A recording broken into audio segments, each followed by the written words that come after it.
Adam, have you ever been a person that sort of believes in season-turning wins or momentum games or anything like that? Momentum for sure. I don't think there's ever like a season-turning win or loss. I think it's momentum. Obviously, is huge. So, winning helps that obviously.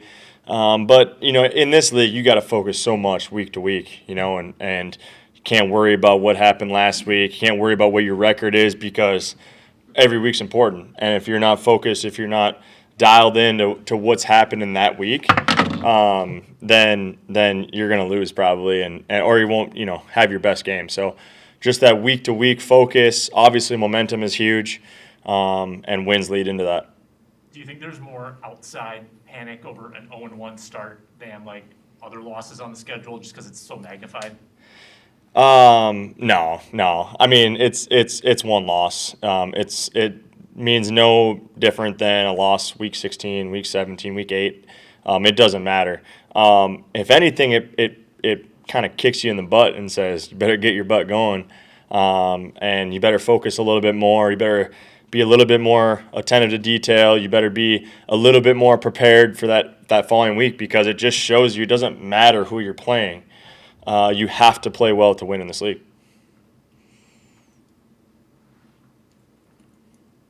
Adam, I know you obviously weren't specifically the one penalized, but when they've been talking about the offense and the penalties and things like that, is there, I don't know if encouraging is the right word, but like, is there motivation when the offense knows that those things are correctable, that you can change that and move forward?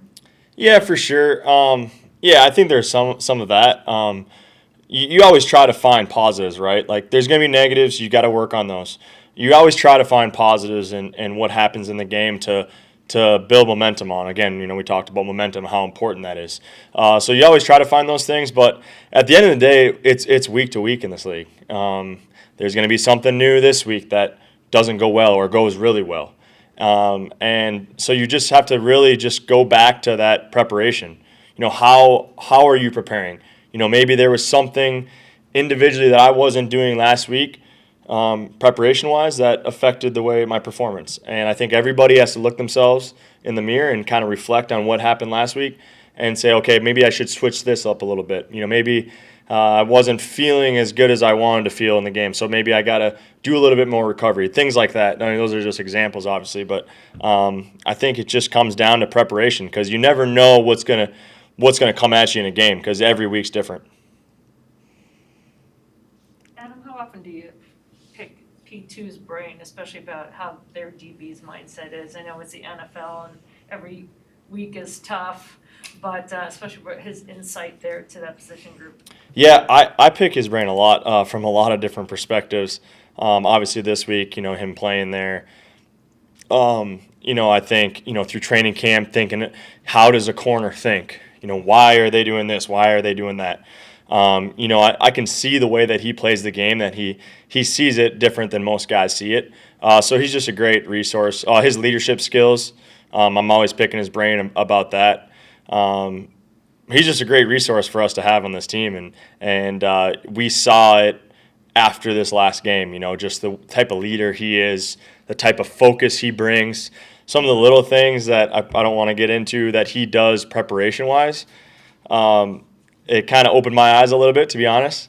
And I was like, that's pretty cool, and made me think about some of the things that I could be doing for added preparation for games.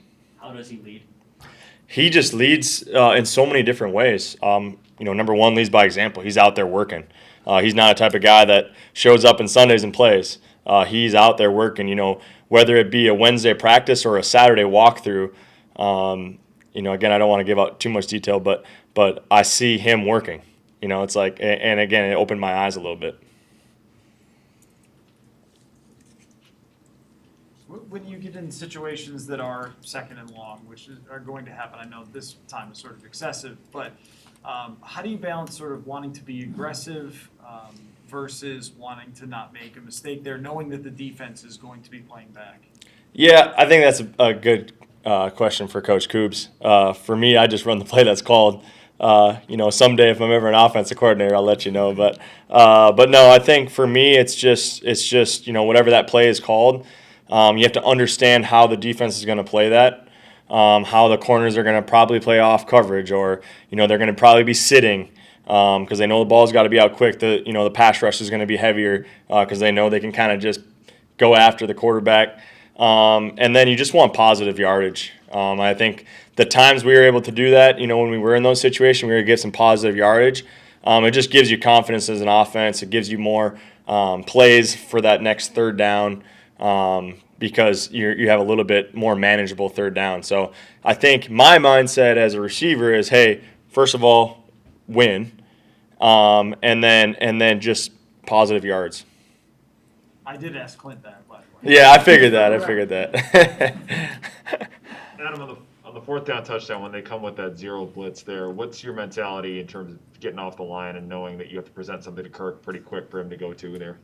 Yeah, again, honestly, as a receiver, they make it pretty easy on us because they just call a play and I gotta go win. And yeah, I mean, you definitely feel a sense of urgency, but at the same time, I got to get my depth. I got to run the route that's called. I can't go deeper because it's fourth and 8, let's say. I can't run that route deeper. I can't run it shorter. So as a receiver, again, it's pretty easy. I just run the route that's called, and I got to win. And, again, there is little things. I got to have a sense of urgency, but I still got to get my depth. I still have to run the route that's called. And then, just once you get the ball in your hands, try to make something happen with it. How much were you hoping that Justin would throw to you? Yeah, I was hoping so. But I thought it was pretty cool that KJ got his first NFL catch from a fellow receiver, so it worked out pretty good.